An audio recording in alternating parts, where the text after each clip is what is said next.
I never thought I'd be the kind of person to go digging around the dark web, let alone hire a hacker. I'm just a regular guy living a quiet life. No enemies, no big secrets, nothing that would put me on someone's radar. But for the past few months, something's been off. Really off. It started with small things, subtle, almost easy to ignore. Like a strange car parked outside my house for days in a row, or random items in my apartment moved ever so slightly, like they'd been touched. At first, I brushed it off. I figured I was just being paranoid, and maybe I was. But things escalated quickly after that. The day I found a handwritten note on my car windshield was the moment I knew this wasn't just in my head. It was short, just a few words, but they sent me into a spiral of unease. "I'm watching you." No signature, no explanation, just those words. I took it to the police, of course. They filed a report but didn't seem to take it seriously. They told me it was probably just a prank or someone messing around, but deep down I knew it wasn't. This felt targeted. Whoever was doing this knew my routine, my habits, even my home. Days passed, and I couldn't shake the feeling that someone was always lurking just out of sight. I started losing sleep, constantly on edge, jumping at every sound. I even considered moving, but I knew that wouldn't solve anything. Whoever this was, they were determined, and I had no clue who or why. That's when I made a mistake, or maybe it was the best decision of my life. At that point, I wasn't sure anymore.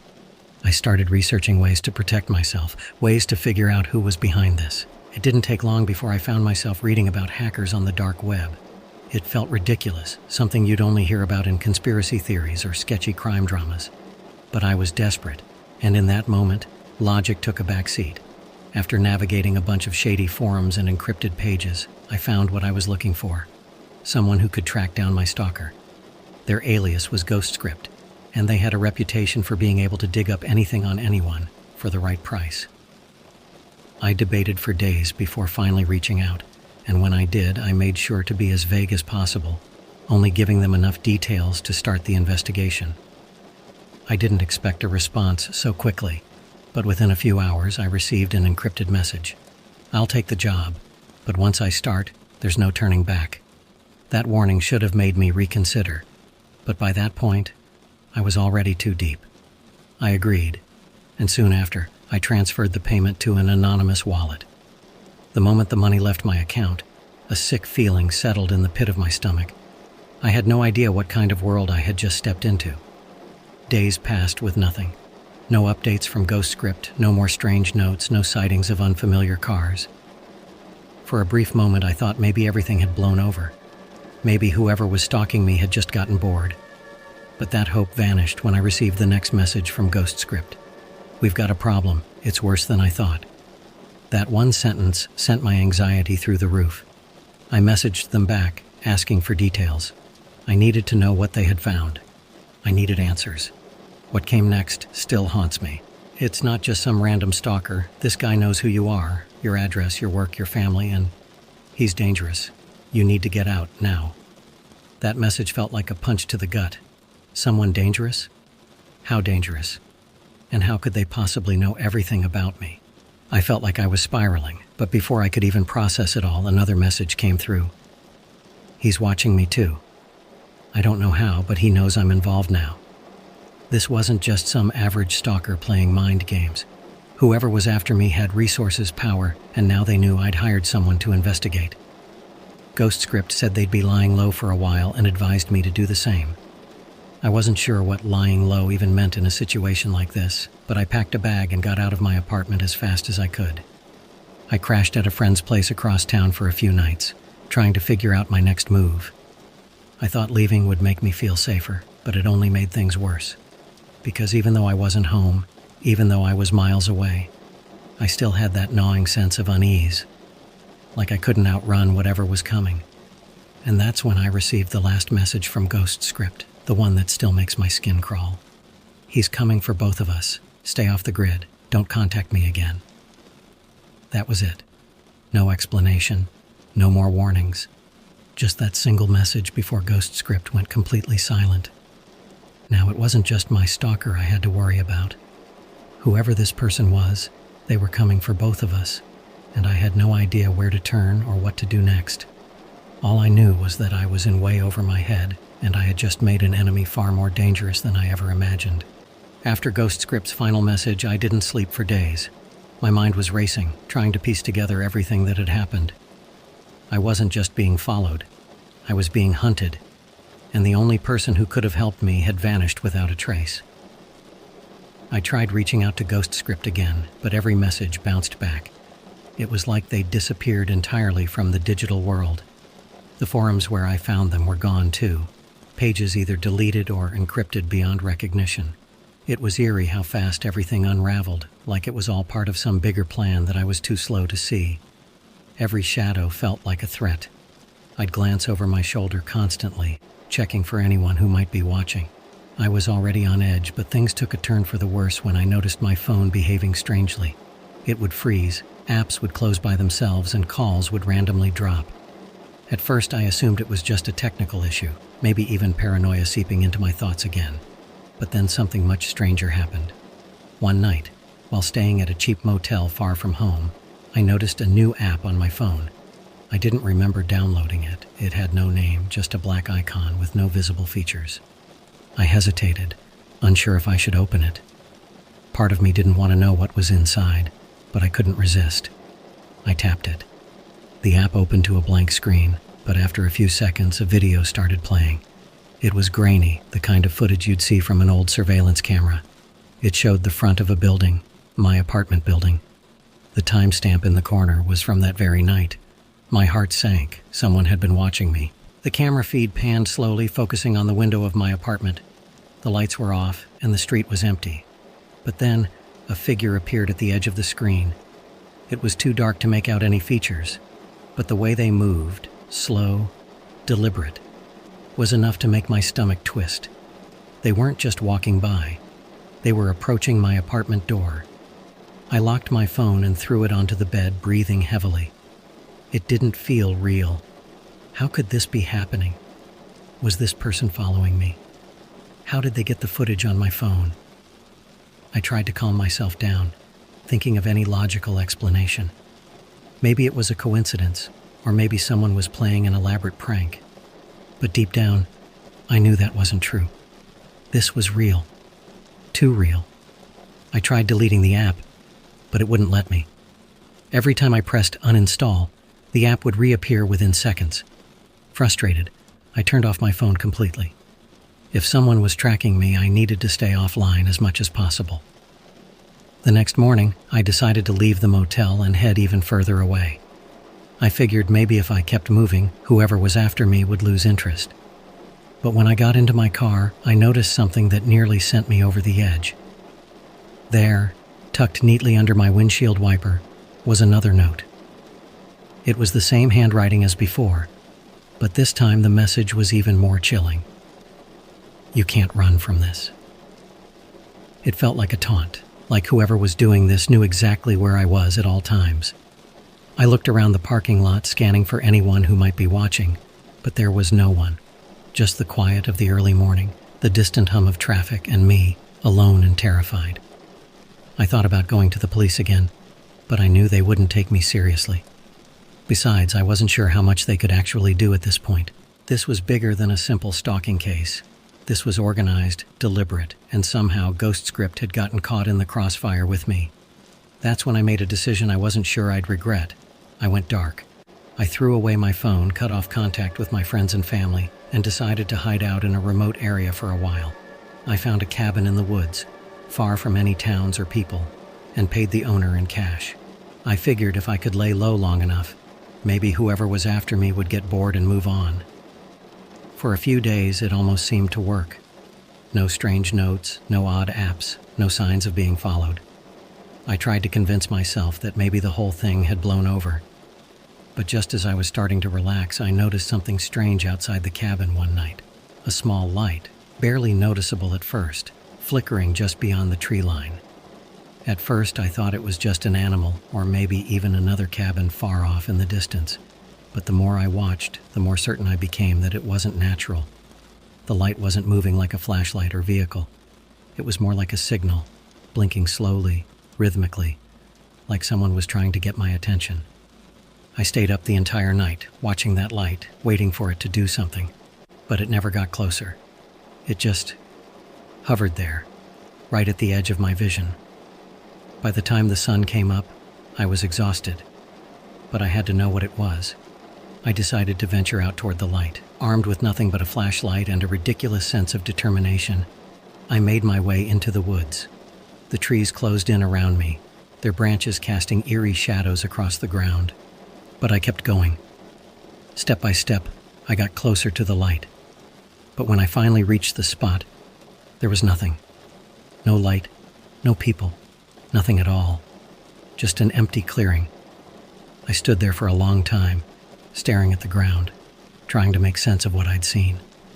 Had I imagined it? Was I losing my grip on reality? Just as I was about to turn back, I noticed something half buried in the dirt. A small metallic object, round, like a coin, but with strange markings etched into the surface.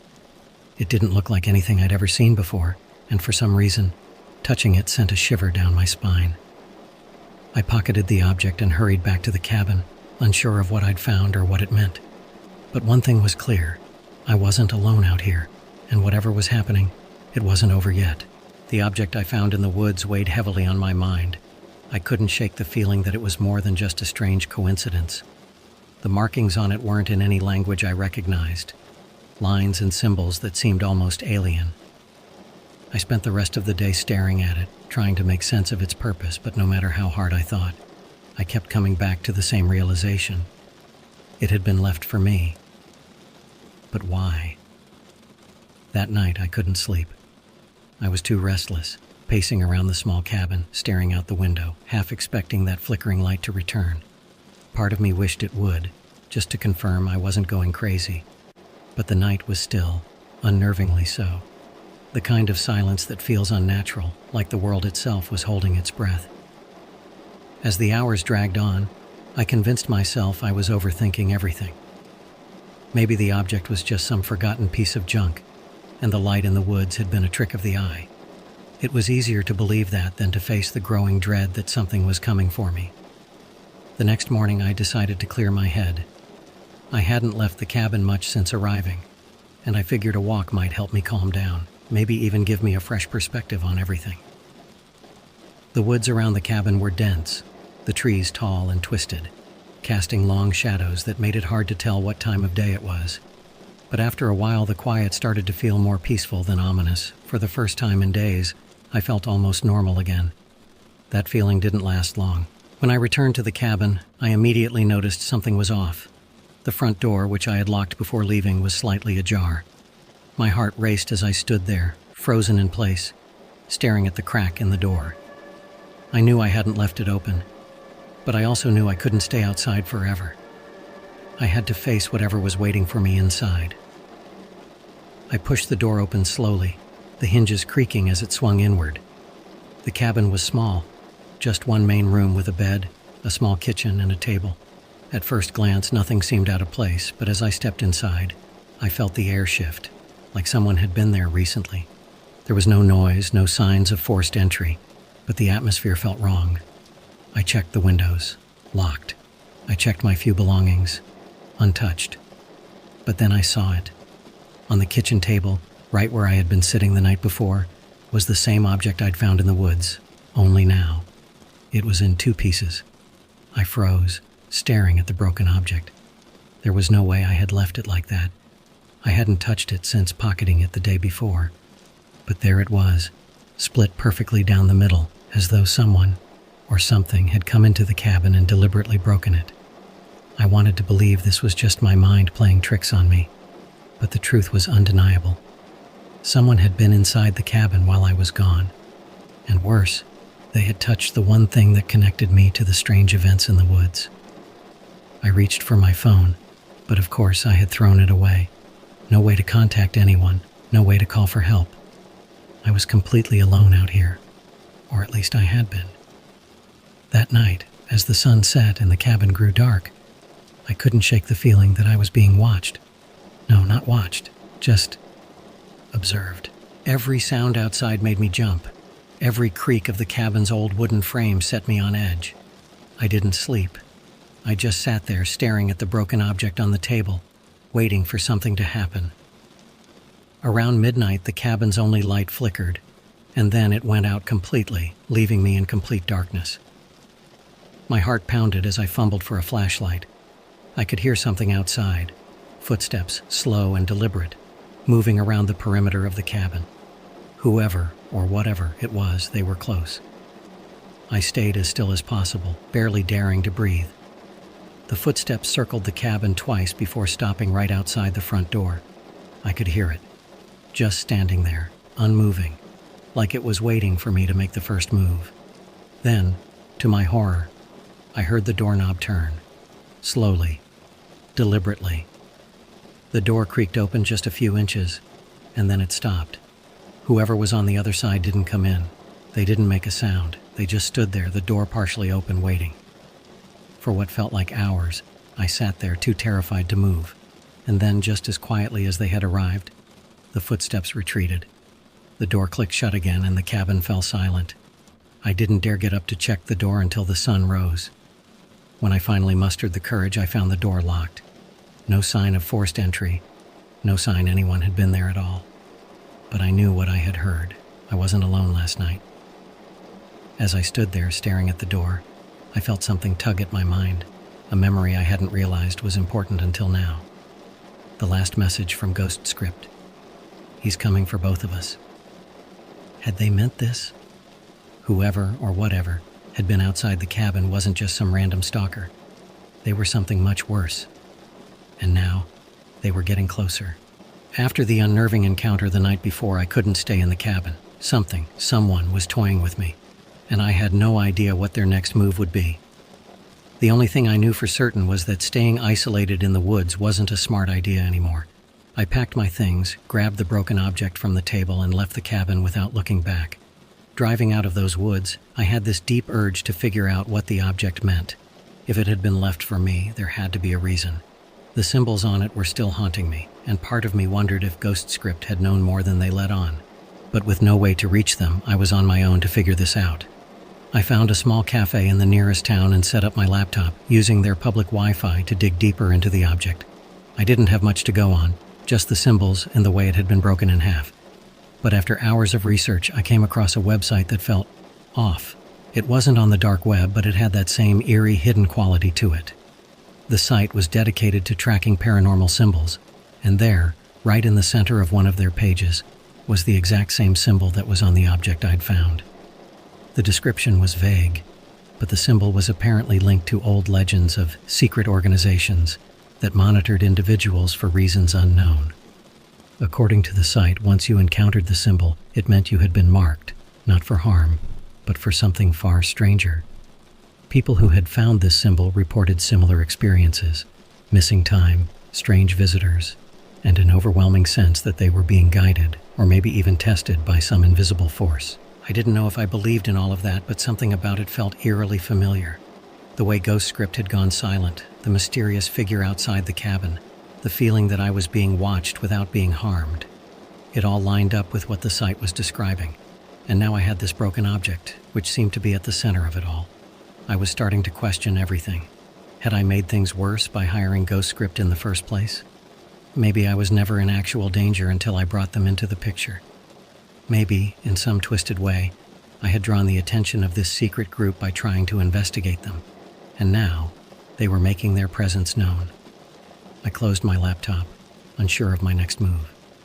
The cafe had grown quiet, and I suddenly felt very aware of how vulnerable I was, sitting there with this new information. I thought about the note I'd found on my car, the strange light in the woods, and the object that seemed to follow me no matter where I went. I couldn't shake the feeling that whatever was happening wasn't just random. It was all connected, and I was at the center of it. As I sat there, deep in thought, a shadow fell across the table. I looked up, startled, to see a man standing across from me. He was older, dressed in plain clothes, but there was something about him that immediately put me on edge. I couldn't place it, but his presence felt deliberate. "Mind if I sit?" he asked, his voice calm but firm. I hesitated for a moment before nodding. He sat down across from me, placing a small notebook on the table. For a long moment, he didn't say anything, just watched me with this unsettling calmness. "You've been asking questions," he said finally. "Questions you don't want answers to." I didn't know how to respond. My mind was racing, trying to figure out who this man was and how he knew what I was doing. "You've been marked," he continued, tapping the table lightly. "The symbol you found, it's not something you want to be involved with. Not unless you're willing to pay the price." I swallowed hard, unsure of what he meant. What does that mean?" I asked, my voice shakier than I intended. He leaned forward slightly, lowering his voice. "You've stepped into something you don't understand. The people watching you, they're not just ordinary stalkers. They don't care about your personal life. They're watching because you've stumbled onto something bigger, something that's been kept in the shadows for a long time. And once you're marked, there's no going back." His words sent a chill through me, but I kept my composure. "How do you know all of this?" I asked, trying to keep my voice steady. The man didn't answer right away. Instead, he opened his notebook and slid it across the table toward me. Inside were pages filled with symbols, drawings, and what looked like case files. He pointed to a page near the middle, where I saw the same symbol that had been on the object. "I've been following these people for years," he said, "and I've seen what happens to those who dig too deep. They either disappear or they join." "Join?" I repeated, confused. He nodded. "The group behind this, they recruit people like you who get too close to the truth. They give you two options. Either you vanish from the world entirely, or you work for them, spreading their influence." I stared at him, my mind struggling to process what he was saying. "What do they want with me?" "That's for you to find out," he said quietly. "But you need to be careful. They're already closing in on you, and once they make their move, you won't have much time to decide." He stood up abruptly, leaving the notebook on the table. "Consider this a warning," he said before walking out of the cafe, disappearing into the street. I sat there for a long time, staring at the notebook, trying to make sense of everything. I had thought I was being hunted by a stalker, but this was something else entirely. And now I had a choice to make: stay and figure out what they wanted from me, or run and risk disappearing forever. After the strange man left the cafe, I sat there in stunned silence, my mind racing to process what he had just told me. The notebook sat in front of me, filled with symbols and case files from people who had come before me, people who had been marked just like I had. The thought that I was being monitored by a powerful group with unknown motives was terrifying, but what shook me even more was the idea that they wanted me to join them. I knew running wasn't an option. The man had been clear, they were closing in on me. But what did they want? What did joining them even mean? I was desperate for answers, but at the same time I knew that the closer I got to the truth, the more dangerous things would become. For the next few days I stayed in a small motel, laying low and waiting for something to happen. Every knock on the door, every shadow outside the window, sent my heart racing, but nothing came. No mysterious figures, no strange lights, no more messages from Ghost Script. It was quiet. Too quiet. It felt like the calm before the storm. Then, one evening, there was a knock on my door. It was a deliberate, slow knock. 3 taps, a pause, and then 2 more. I froze, my hand halfway to the doorknob. This was it. They had found me. I took a deep breath, trying to steady my nerves, and opened the door. Standing there was the same man from the cafe, his expression unreadable. He didn't say anything, just handed me a small envelope before turning and walking away without a word. I stared at the envelope for a long time before finally opening it. Inside was a single piece of paper with 2 sentences written in neat block letters. "It's time to choose. Meet us at the address below." The address was in the city, not far from where I had been staying. I knew I didn't have much of a choice. Ignoring the message would only make things worse. They weren't giving me an option to hide anymore. I was being called to make my decision. The next evening, I found myself standing in front of a nondescript building in a quiet part of town. It didn't look like anything special, just a plain brick building with no signs or markings. But I knew this was the place. My heart pounded as I approached the door, my mind racing with all the possible outcomes of what was about to happen. I knocked once, and the door opened almost immediately. A man in a dark suit, who didn't say a word, motioned for me to follow him. We walked down a long hallway, the sound of our footsteps echoing off the walls. At the end of the hall was a door, and behind it, a dimly lit room. Inside, there were 3 people sitting at a large wooden table. They didn't look sinister, just ordinary people in their 40s or 50s dressed in plain clothes. But there was something about their presence that felt unsettling, like they held more power than anyone I had ever met. One of them, a woman with short gray hair, spoke first. "We've been expecting you." I nodded, unsure of what to say. "You've stumbled onto something few people ever encounter," she continued, her voice calm but authoritative. "And now you're faced with a choice. You can continue your life as it was, though I warn you, it will never truly be the same. Or you can join us and learn the truth." "The truth about what?" I asked, finally finding my voice. The woman exchanged glances with the others before answering. "About the world behind the curtain. The people who watch, who guide events, who ensure that things stay in balance. We've been watching you because you've come close to disrupting that balance, but now we see potential in you. Potential to be part of something greater." I stared at her, my mind spinning. This was it, the choice they had warned me about. If I joined them, I'd be stepping into a world I didn't understand, a world filled with secrets and dangers I couldn't even begin to imagine. But if I didn't, "What happens if I say no?" I asked quietly. The woman's expression didn't change. "If you say no, we'll make sure you never have to worry about this again. You'll go back to your life, and we'll leave you in peace. But you'll always wonder. You'll always be looking over your shoulder, wondering if we're still watching." I swallowed hard, weighing my options. A part of me wanted to run, to leave all of this behind and try to forget everything that had happened. But another part of me, the part that had been driven to hire ghost script in the first place, needed answers. I needed to know why this was happening and who these people really were. "I'll join you," I said, my voice barely above a whisper. The woman smiled, though there was no warmth in it. "Good choice." One of the men at the table stood up and handed me a small device no bigger than a keychain. "This is your first task," he said.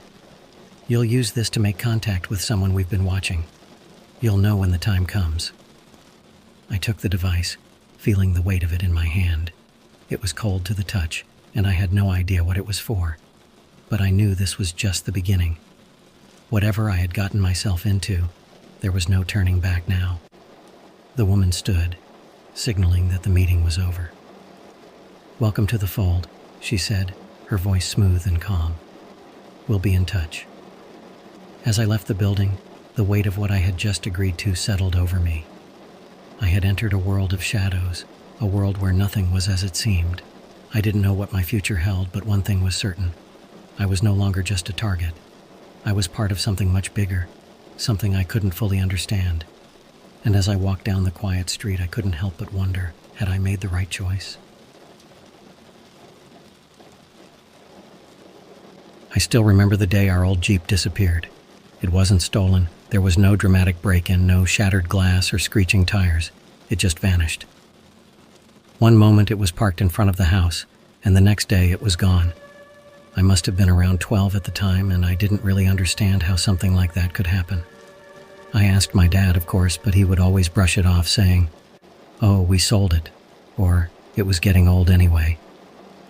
But the way he said it didn't sit right with me. He never wanted to talk about it for more than a few seconds, as if the topic made him uncomfortable. It was the first time I noticed that adults sometimes avoid things they don't want to explain. Years passed, and the memory of the Jeep drifted into the back of my mind, buried beneath school, friends, and everything else that happens when you're growing up. It wasn't until a few weeks ago, while browsing the internet late at night, that I was suddenly reminded of it. I have a habit of going down random rabbit holes online, clicking on things I probably shouldn't, exploring forums that feel just a little too hidden. It's mostly harmless. Mostly. But that night I stumbled onto something different. It was a car auction site, but not the kind you'd expect. The layout was basic, almost too simple, and the listings had no descriptions, just blurry photos of the vehicles and prices listed in strange currencies. Something about it felt off, like this wasn't a place you found through a casual Google search. Curious, I kept scrolling, and then I saw it. A photo that made my heart skip a beat. It was grainy, poorly lit, but unmistakable. Our old Jeep. I leaned in closer, barely believing what I was seeing. The years had worn on the vehicle, but I knew it was ours. There were the same dents on the side from when my dad had backed into a fence, the same crack on the left taillight that had always annoyed me. But what really confirmed it were the initials, our initials, carved into the plastic near the windshield. I remember carving them with a penknife on a camping trip when I was 9. My dad had laughed it off, saying it gave the car character. I stared at the photo, my mind spinning. The Jeep had vanished without a trace, and here it was, years later, listed on some sketchy dark web auction site. How? Why? And more importantly, who had put it there? The details in the listing were sparse. Just a price, far lower than any car should go for, and a location I couldn't make out. My hand hovered over the mouse, debating whether or not to click. I wasn't sure what I was looking for. Maybe it was closure, or maybe it was just a need to understand what had happened all those years ago. Either way, I clicked. The screen flashed, loading for longer than I expected, and when it finally resolved, a new image appeared. This one was even blurrier, showing the interior of the Jeep. My breath caught as I noticed another detail, the black smudge on the driver's side door handle. I remember that too. It had been a stubborn stain my dad could never scrub off, no matter how hard he tried. This was it. This was our car. I felt a strange mix of emotions, excitement, fear, confusion. Part of me wanted to believe it was a coincidence, that maybe there were just a lot of old Jeeps out there with similar wear and tear, but the initials, the stain, it was too much to ignore. I clicked through a few more photos, each one revealing more familiar details. My stomach twisted. I wasn't sure what I was getting myself into, but I needed to know more. I saved the photos to my computer, feeling the weight of what I was seeing but not yet understanding it. After all, it was just a car, right? But then, why had it vanished so suddenly? And why had my father always been so evasive about it? Something wasn't adding up, and I had a feeling that the answers I was looking for weren't going to be easy to find. After discovering the old Jeep on that dark web auction, I couldn't shake the feeling that there was more to the story. Finding it wasn't just a coincidence, it felt like a puzzle piece falling into place, but the rest of the picture was still frustratingly out of reach. I didn't know where to start. I wasn't about to confront my father with, "Hey, I found our missing car on a shady website." I wasn't even sure he'd believe me, but as strange as it was, this wasn't something I could just brush off. The more I thought about it, the more I realized how odd my father's behavior had been whenever the Jeep came up. There was always something in his eyes, a flicker of discomfort, like he knew more than he let on. So I decided to do some digging on my own. First, I went through old family photos, specifically ones from our camping trips. Sure enough, there were a few with the Jeep in the background. Same dents, same faded paint. I hadn't looked at these photos in years, but now they felt like clues in a mystery I wasn't sure I was ready to solve. Then I turned to the internet again, this time trying to find more information about the auction site where I'd found the car. Unsurprisingly, there wasn't much, just a few vague references on forums, mostly people talking about how shady it was. Apparently, it was a place where stolen or lost vehicles ended up. There were even rumors that some of the cars were linked to, let's just say, illegal activities, but nothing I could prove. I spent hours that night clicking through links and dead-end threads, and eventually, I hit a wall. Frustrated, I was about to give up when I remembered something my dad had said years ago, something that hadn't seemed important at the time. It was one of those moments where the adults were talking, and I wasn't really paying attention, but I overheard my dad mention an old friend of his. He called him Red, though I never knew if that was his real name. Red, from what I gathered, was someone my dad used to go on road trips with back before I was born. They weren't exactly best friends, but whenever Red came up in conversation, my dad would get this odd look on his face. He seemed cautious, like there was something about their history that he didn't want to share. I hadn't thought about Red in years, but something told me he might be connected to all of this. The next day, I decided to casually ask my dad about him. I waited until we were in the middle of dinner, figuring the relaxed atmosphere might help ease him into the conversation. "Hey, Dad," I started, trying to keep my voice light. "Whatever happened to that guy, Red?" You used to talk about him all the time when I was a kid." For a split second, I saw that familiar flicker in his eyes. He paused, his fork hovering just above his plate. "Oh, Red. I haven't spoken to him in years," my dad said, too casually. We lost touch. I nodded, pretending to accept his answer, but I wasn't done. "Didn't he used to drive around a lot with you? Like, on road trips?" My dad set his fork down and looked at me, this time with a bit more seriousness. "Yeah, we used to take trips when we were younger. Why are you asking about him all of a sudden?" I shrugged, trying to play it off. "Just curious. I remember you guys were close." He gave me a long look, one that felt like he was trying to decide how much to tell me. "Red, well, he wasn't exactly the most trustworthy guy. He got involved in some things later on that I didn't agree with. That's why we stopped talking." I could tell he was holding something back. I wanted to push further, but I knew that if I pressed too hard, he'd just shut down. So, I changed the subject, though my mind was already spinning with possibilities. That night, after everyone had gone to bed, I stayed up late again, looking through old photos and trying to connect the dots. The more I thought about it, the more I realized that Red might have something to do with the Jeep's disappearance. Maybe he had borrowed it. Maybe something happened on one of their road trips that my dad didn't want to talk about. But why would the Jeep end up on a dark web auction years later? There were still so many unanswered questions, and I had no idea where to go from here. But I wasn't about to let it go. The Jeep wasn't just a car. It was a link to something bigger, something my dad wasn't telling me. And I had a feeling that Red, wherever he was, knew exactly what it was. I didn't know how to find him yet, but I was determined to keep looking. After that conversation with my dad, I couldn't let go of the thought that something about Red was connected to the Jeep. The way my dad had spoken about him, almost reluctant, made me even more suspicious. The problem was, I had no way of finding Red. I didn't have his last name, no phone number, nothing. It was like trying to track down a ghost. But then, something happened that changed everything. It was a few days later when I was sitting at my desk, staring at my computer screen. I had spent hours combing through forums and sketchy sites, hoping to find some trace of Red or the auction where the Jeep had shown up. But I kept hitting dead ends. Just as I was about to give up for the night, I got an email. The sender's name was strange, just a random jumble of letters and numbers. At first I thought it was spam and almost deleted it without opening it, but something made me stop. I clicked on it, and the message popped up. "You're looking for the Jeep? I know where it is. Contact me here." Below that was a link, but it wasn't one I recognized. It wasn't like the usual email links to websites or social media. This one seemed different, encrypted maybe. My heart started racing. How could someone know I was looking for the Jeep? I hadn't told anyone about what I'd found online. I hadn't even mentioned it to my friends, figuring they'd just think I was being paranoid. For a few minutes, I just stared at the email, trying to decide what to do. Clicking on links from unknown sources was a bad idea, especially when it came from an email like this. But what if this person actually knew something? What if they could give me answers about the Jeep, about Red? After a lot of back and forth in my head, I decided to take the risk. I clicked the link. It took me to a strange chat room, one I had never seen before. The interface was bare, with just a black background and a single text box where I could type.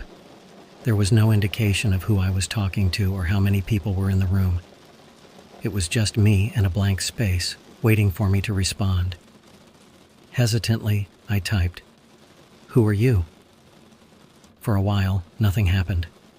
I was starting to think I had fallen for some kind of hoax when suddenly, a message appeared. "That doesn't matter. You want to know about the Jeep, right? I can help." My hands hovered over the keyboard, unsure of how to respond. I had so many questions, but I needed to keep my cool. I typed back, "How do you know about it? And where is it now?" The reply came almost instantly. "I've been watching the auction site. The Jeep isn't what you think. Your dad knows more than he's telling you. Ask him about the trip to Arizona." I froze. Arizona. I had never heard my dad mention a trip to Arizona. We had never even been to that state as far as I knew. What did that have to do with the Jeep? I tried asking more questions, but the person on the other end didn't reply. After a few more minutes of waiting, I realized they were gone. The chat was empty. and the link to the room no longer worked. The next day, I couldn't stop thinking about Arizona. That night at dinner, I decided to bring it up casually, just like I had done with Red. I asked my dad if he'd ever been there. At first, he didn't seem to register the question, but then he paused. I saw the same flicker of discomfort in his eyes as when I mentioned Red. Arizona? Yeah. I've been there a few times. Why do you ask? I shrugged, trying to keep it light. No reason, just curious. But my dad's face had changed. He looked distant, almost like he was remembering something he didn't want to. It's been a long time since I thought about that trip, he said quietly, almost to himself. That's when I knew. Something had happened in Arizona, something related to the Jeep, and for whatever reason, my dad had never told me about it. I didn't push the conversation any further that night, but I knew I needed to find out more. Whatever had happened on that trip, it was important, and it might be the key to figuring out why the Jeep had vanished all those years ago. The next step was clear. I had to confront my dad again, but this time, I needed to be direct. I couldn't shake the conversation about Arizona. Something about the way my dad had reacted stuck with me, and I knew I couldn't just let it go this time. I needed to confront him directly, but it wasn't exactly an easy topic to bring up. I didn't want to come off as accusing him of anything, but I had to know the truth. A few days passed, and I waited for the right moment. Finally, one evening, we were sitting in the living room watching TV, and the conversation had drifted to old family trips. It seemed like the perfect opportunity. I turned to him, trying to keep my voice casual. Dad, you never really told me about that trip to Arizona. What was that about? For a moment, he didn't respond. He just stared at the TV, though I could tell he wasn't really watching it anymore. After what felt like an eternity, he sighed and turned to face me, his expression unreadable. Why are you so interested in Arizona all of a sudden? He asked, his tone cautious but not defensive. I shrugged, hoping to keep things light. I don't know. You just never mentioned it before, and I've been curious. It's weird, right? The Jeep disappeared, and now it's showing up in random places. I just thought maybe it's all connected. He frowned, and for a moment, I thought he was going to brush me off like he had before. But then he leaned back in his chair, staring at the ceiling like he was weighing how much to tell me. It was supposed to be a regular trip, he started, his voice quieter now. Just me, Red, and a few of the guys from work. We drove the Jeep down to Arizona to help a friend move, but things didn't exactly go as planned. I felt my pulse quicken as he continued. This was the first time he had ever opened up about this, and I wasn't about to interrupt him now. We were supposed to be gone for a week, he said, rubbing his hands together nervously. But halfway through the trip, Red started acting strange. He said he needed to make a detour, some personal business he had to take care of. I didn't think much of it at first, but when we got to this small town, I realized something was off. What do you mean off? I asked, unable to hold back my curiosity. He hesitated, then shook his head. I don't know how to explain it. The people there, the way they looked at us, like they knew something we didn't. Red was meeting with some guy I'd never seen before, and the whole time I had this feeling that we shouldn't be there. But Red insisted, said it was important, and the rest of us just went along with it. My dad paused, his eyes distant, as if he was replaying the events in his mind. I waited, giving him time to gather his thoughts. After that meeting, things went downhill fast. Red was paranoid, kept saying we needed to leave, but he wouldn't tell us why. The next morning, the Jeep was gone. We looked everywhere, but it had just vanished. No signs of a break-in, no tire marks, nothing. Red freaked out, said we had to leave immediately, so we rented a car and drove back home. He stopped talking then, as if that was the end of the story, but I could tell there was more. What happened to Red after that? I asked, my voice barely above a whisper. My dad shook his head. We lost contact. He moved around a lot after that trip. Last I heard, he was in some trouble, but I never got the details. After the Jeep disappeared, I tried to forget about the whole thing. But now, you're telling me you saw it online? That doesn't make sense. I could see the confusion in his eyes. He wasn't lying, at least not about what he knew. But there were still so many gaps in the story, things that didn't add up. Dad, do you think... Do you think someone took it? I asked carefully. Like on purpose? He didn't answer right away. Instead, he got up from his chair and walked over to the window, staring out into the dark yard as if searching for something. Finally, he spoke, but his voice was low, almost like he was talking to himself. I don't know, kid. All I know is that after that trip, nothing felt the same. The Jeep was gone, Red disappeared, and I didn't want to get involved in whatever he was mixed up in. Maybe I should have asked more questions, but at the time, I just wanted to forget. I stood there, unsure of what to say. It was clear that my dad had been keeping this secret for years, and even now he wasn't giving me the full story. But at least now I understood why he had been so evasive whenever the Jeep came up. That night, I lay awake in bed, trying to make sense of everything he had told me. Arizona, Red, the strange meeting. It felt like a half-finished puzzle, with too many pieces still missing. I didn't know what to do next, but one thing was for sure. I wasn't going to let this go.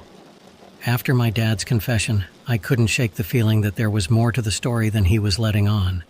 Arizona, Red, the strange disappearance of the Jeep, it all seemed connected in ways I didn't fully understand yet. But now that I knew about the trip and the eerie events surrounding it, I had to dig deeper. There was one person who could still provide answers: Red. Finding him, though, was no easy task.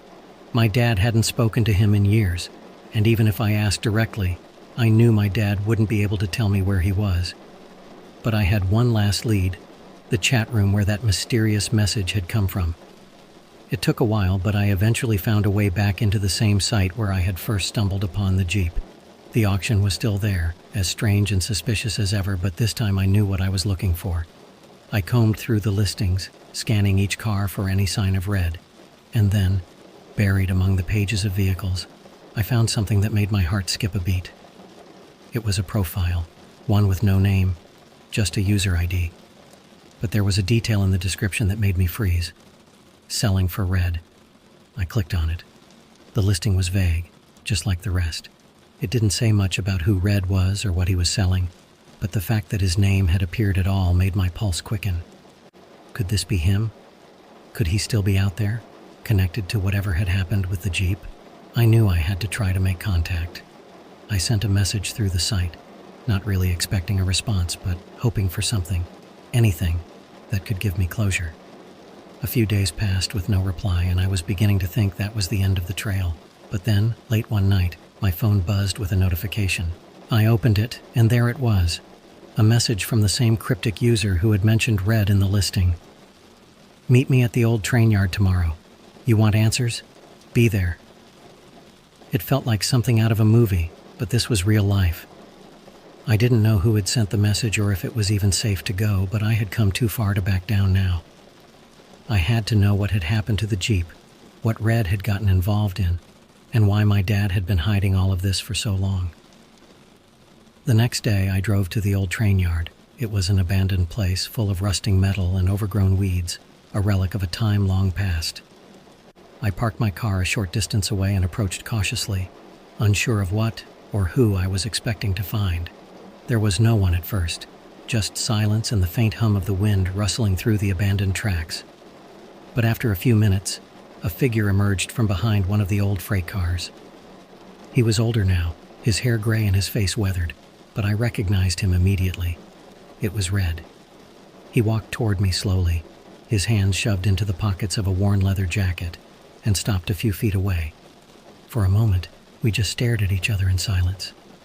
Then he spoke. "You must be his kid," he said, his voice low and gravelly. "You're looking for the Jeep, right?" I nodded, my mouth suddenly dry. "Yeah, I need to know what happened." Red sighed and looked down at the ground, kicking a small stone with his boot. "Your dad, he was a good man, but he got mixed up in something he didn't understand. We all did." He paused, glancing around the empty yard like he was checking to make sure no one was listening. "We were in Arizona, yeah. We were supposed to be helping a friend, but that wasn't the real reason we went. I had some connections, and I got involved in something I shouldn't have. Your dad didn't know the full story, but by the time he realized what was happening, it was too late. What do you mean? I asked, trying to keep my voice steady. Red sighed again, this time deeper. The Jeep wasn't stolen, it was taken. There were people, dangerous people, who wanted something from me, and the Jeep was part of the price I had to pay to get them off my back. Your dad was just collateral damage. I stared at him, my mind racing with questions. But why is it on a dark web auction site now? How did it end up there? Red shrugged. That's the thing about these people. They don't just take something and leave. They keep it, move it around, sell it when they don't need it anymore. Your Jeep was just a pawn in a much bigger game. I didn't know what to say. The story was even stranger than I had expected, but it felt like I was finally getting the truth. My dad hadn't been hiding the Jeep from me out of guilt. He had been trying to protect me from something far more dangerous than I could have imagined. Red looked at me, his eyes serious. Listen, kid. The Jeep is just a car. Whatever you're chasing, let it go. Your dad did the right thing by staying out of it, and you should too. I wanted to argue, to demand more answers, but I knew deep down that he was right. The Jeep was a symbol of something much darker, something I didn't want to be involved in. It was time to let it go. Without another word, Red turned and walked away, disappearing into the shadows of the train yard. I stood there for a long time, processing everything I had learned. In the end, the Jeep wasn't what mattered. It was just a vehicle in more ways than one, a way to uncover the secrets my dad had tried so hard to keep buried. And though I still had questions, I realized that sometimes not knowing all the answers is the safest choice. I never asked my dad about the Jeep again. Some mysteries are better left unsolved.